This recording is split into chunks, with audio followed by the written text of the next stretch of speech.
యేసుక్రీస్తు పరిశుద్ధ నామంలో మీ అందరికీ శుభములు. ఈరోజు కీర్తనల గ్రంథం 72వ అధ్యాయం చదువుకుందాము. దేవా, రాజులకు నీ న్యాయ విధులను, రాజకుమారునికి నీ నీతిని తెలియజేయము. నీ నీతిని బట్టి నీ ప్రజలకును, న్యాయ విధులను బట్టి శ్రమనొందిన నీ వారికిని అతడు న్యాయం తీర్చును. నీ నీతిని బట్టి పర్వతములను, చిన్న కొండలను ప్రజలకు నెమ్మది పుట్టించును. ప్రజలలో శ్రమనొందిన వారికి అతడు న్యాయం తీర్చును. బీద పిల్లలను రక్షించి బాధపెట్టి వారిని నలగగొట్టును. సూర్యుడు నిలుచునంత కాలము, చంద్రుడు నిలుచునంత కాలము తరములన్నిటను జనులు నీ యందు భయభక్తులు కలిగి ఉందురు.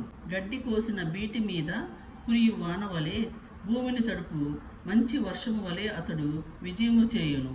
అతని దినములలో నీతిమంతులు వర్ధిల్లుదురు. చంద్రుడు లేకపోవు వరకు క్షేమాభివృద్ధి కలుగును. సముద్రము నుండి సముద్రము వరకు, యూఫ్రటీస్ నది నుండి మొదలుకొని భూదిగంతముల వరకు అతడు రాజ్యము చేయును.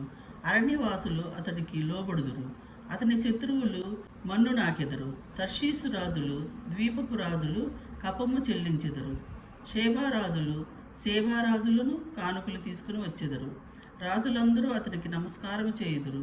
అన్ని జనులందరూ అతని సేవించెదరు. దరిద్రులు మొరపెట్టగా అతడు వారిని విడిపించును.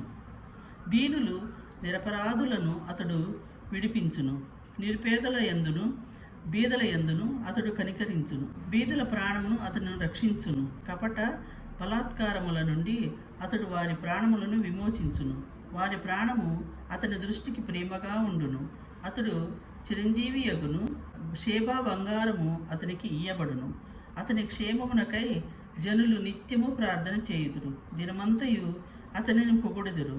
దేశములోను పర్వత శిఖరముల మీదను సస్య సమృద్ధి కలుగును. దాని పంట లెబనోను వృక్షము వలె తాండవమాడుచుండును. నేల మీద పచ్చిక వలె పట్టణస్థులు తేజరిల్లుదురు. అతని పేరు నిత్యము నిలుచును. అతని నామము సూర్యుడు ఉన్నంత కాలము చిగుర్చుచూ ఉండును. అతనిని బట్టి మనుషులు దీవింపబడుదురు. అన్ని జనులందరూ అతను ధన్యుడని చెప్పుకొందురు. దేవుడైన యెహోవా, ఇశ్రాయేలు యొక్క దేవుడు స్తుతింపబడునుగాక.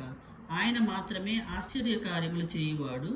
ఆయన మహిమ గల నామము నిత్యము స్తుతింపబడునుగాక.